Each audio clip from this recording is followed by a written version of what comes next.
This is our limited series, Ask an RD inside the Dr. Shannon Show, where we ask registered dietitians some of your most pressing nutritional questions. I'm Dr. Shannon. Welcome to the show. Okay, I have Miranda Galati here with me, and she is a registered dietitian. We are going to talk about this topic, which I'm so interested in myself, intuitive eating versus dieting or counting calories. Intuitive eating is something that seems so lovely, but what I've seen on the internet a lot is people like transitioning from dieting to intuitive eating and saying like how much it changed their relationship to food.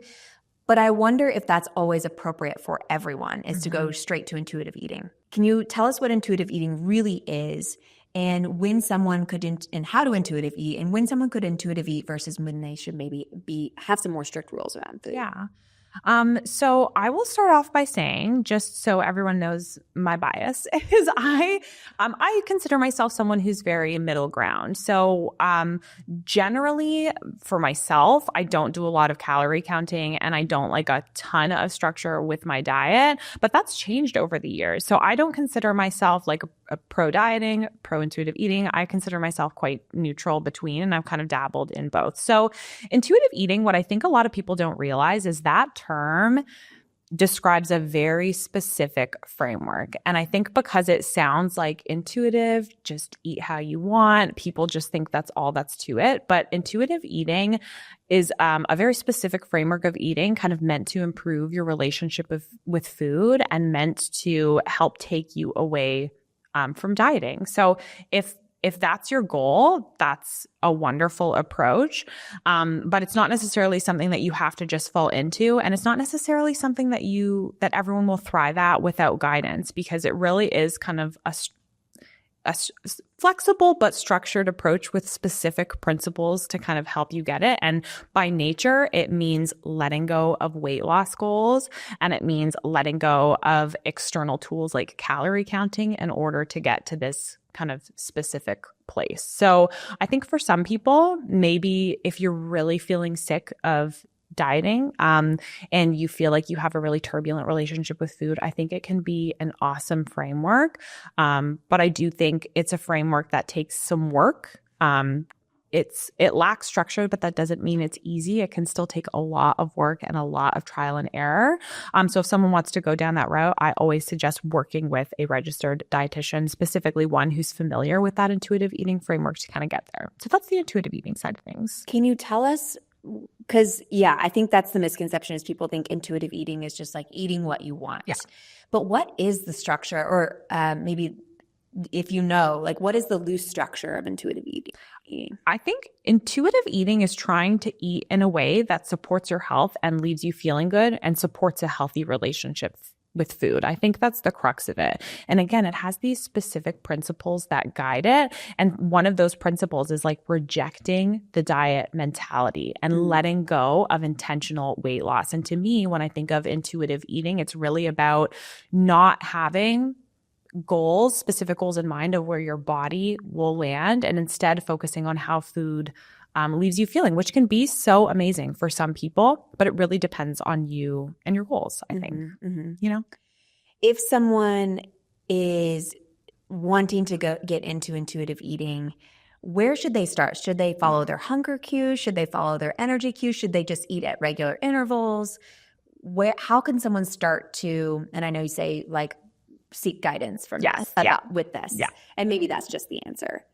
Well, I think it depends on, so again, I consider myself more of like a middle grounder. And so I think it depends, like, are you, really determined to do true intuitive eating? If that's what you have in mind, I think getting some professional guidance is going to be the most helpful. But, and this might get me in trouble, but I think we can borrow from different approaches, different things that work for us. And to me, the way that intuitive eating is most helpful and the way I view the nutrition is like, maybe not so much in the very specific framework of what that means, but more like an end goal for us to be more instinctive and intuitive eaters and have to rely a little bit less on external tools.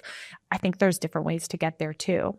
But I think if we can be a bit more flexible in what intuitive instinctive eating means, I think some ways to kind of get there that can be really helpful is, I always think is like, this is not how the proper structured intuitive eating would do it, starting with nutrition. But I think some solid foundational nutrition can be really helpful because it helps you get more in tune with your hunger cues and makes the rest of it feel a little bit easier.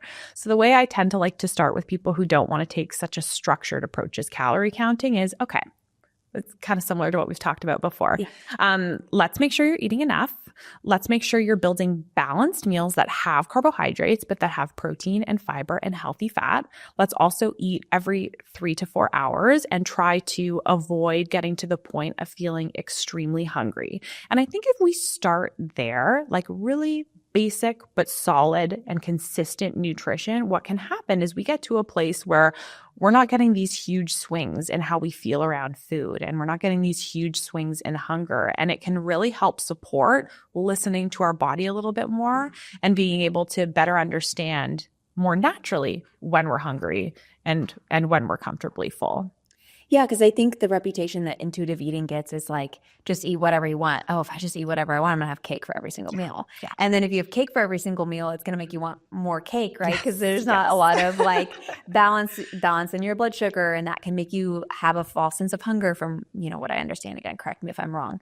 But so I think that that's where intuitive eating kind of gets a bad reputation, and maybe the stricter intuitive eating protocol looks different than what you're kind of saying, which is like have some parameters around your food and start there and just try to seek balance and then listen to your body when you are getting and we just talked about in the last episode, like on leg day, like I'm a little hungrier than I am on non-leg day. So I might eat a little bit more on like more calories and maybe even more protein on a leg day than I would on another workout day. So I think that that seems like such a sustainable and sensical framework for so many people. Yes. And yet so many people still struggle to follow that.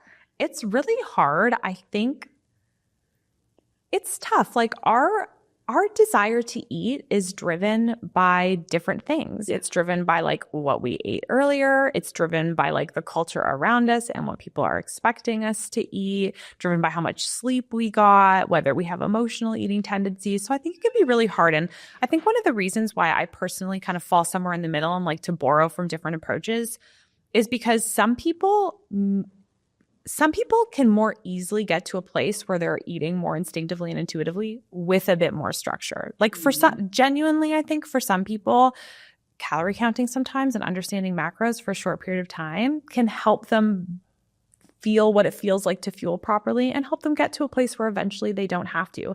And for some people, those tools are toxic and will do the opposite. And that's okay too. We don't have to utilize them. So yeah, it's hard. And I think, like, to me, there is no right or wrong approach. It's all about like the intent behind them and the end goal behind them and whether or not they're actually effective for us. Because if you want to be an intuitive eater, but just trying to intuitive eat on your own isn't working and that lack of structure feels really stressful, then maybe that's not the right first tool for you. And that's okay. Yeah. I think for me, I compare like my eating and my husband's eating, and they're very different. Mm-hmm. I feel like I tend to emotional eat a lot more than he does, especially like when we're out to eat or in social situations. Like I tend to use food as comfort a lot.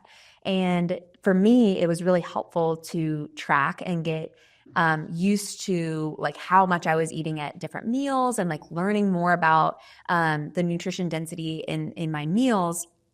That was really helpful for me to learn. I don't think that I could have been someone that just like went straight into intuitive eating without having some baseline education. Yeah. Whereas my husband like never counted a calorie in his life, but he's like lean and jacked because he just like eats. He's just like, right. He just like stops when he's full. He doesn't emotionally eat. He eats when he's hungry. And it's just, and so those are two different people's relationships with food, which I think you're just highlighting so eloquently. So if someone wants to start eating more intuitively, but they have a weight loss goal, do you recommend, and they're not dieting or they're not like counting calories, is that something that you recommend doing first? Or when would you recommend, I guess, and maybe we've already kind of answered this, but when would you recommend someone have a more strict diet versus not?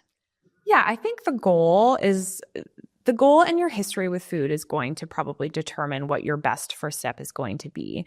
I would say probably, like, I've had clients in the past who had weight loss goals, and we've determined calorie counting is never going to be the right tool for them. It stresses them out. It makes them feel really restricted. And so we don't go there, and we start instead by focusing on, it's always helpful with a dietitian, I think, because you might not be counting your calories and your macros, but I have a good sense of what you're eating and what those balance of macronutrients are. So if you can get a little bit of guidance, if you want to take a less structured approach, I think that's always going to be helpful. But again, for some people, a little bit of structure upfront, I think, can be super helpful, even if your ultimate goal is to eat without any type of external tracker. So if you're considering kind of dabbling with that, I think at the beginning of your journey is probably when it's going to be the most helpful, because it can help set that foundation. Again, like, a lot of people, I think, don't, and again, I'm not pro or against calorie counting. I just view it as like a tool that we can utilize in different ways. And I think as women, especially, so many of us are used to calorie counting apps as a tool to like restrict and to eat as few calories as possible. But that doesn't have to be the way that we use that tool. I think it's actually most helpful if someone has a weight loss goal in mind to use it to understand, okay, what does it feel like to eat an appropriate amount for my body? What does that feel like in terms of how those calories are distributed throughout the day? What do those meals have to consist of in terms of like the actual foods on my plate to meet the protein goals, to meet my carb goals, to meet my fat goals? So I think if you're considering dabbling in it and you don't want to do it long term, do it at the beginning of your journey. Try it for a couple of weeks, get a sense of different foods and the calorie density of them and the macronutrient composition of them, and then see how that feels. I like calorie counting tools best as just like a little crutch you can lean on. Use it to get a sense of what your foundation feels like, then ease off of it and like see how you go without it. Yeah. And then if you feel like you need another check-in, it's there. You can use it. Yeah. Right. And it doesn't have to be this thing that like we do or we don't. It can just be something that exists. And if it's a helpful tool for us to dabble with, then that's great. I love that. We kind of talked about this in the last episode, and I want you to talk about it again here in case someone hasn't listened to the last episode. I thought this was really helpful. Talking about what it feels like to be at your calorie maintenance. And I would also like to hear what it feels like to be in a surplus and then in a deficit in case someone's not using calorie tracking tools. Yeah. Okay. That's such a great question. So I think we said this in the last episode too, but I'll give the caveat of it depends on what your diet is comprised of, because you can be eating at your maintenance, but if it's mostly highly processed carbohydrate foods, you're probably going to feel starving and lethargic and not feel great. And so I think that's an important thing to keep in mind. But assuming we're having a reasonably balanced diet and we're hitting our macronutrient goals, what it'll feel like to be at maintenance is that you feel hungry, but it doesn't feel extreme. You can feel like you can easily stop eating when you're comfortably full, not stuffed. You probably will also have like fewer urges to emotionally eat. I think, yes, there's an emotional component to that, but improper fueling can drive that too. And you'll probably sleep better, and you'll probably have a little bit of a better time with your energy levels and your stress management and all that. I think being at maintenance and having the right balance of nutrients in your diet will feel easier and will feel more stable. I think that's kind of the sense we're going for. To be overeating, I think. Can I stop you there before you get into that? A question about maintenance.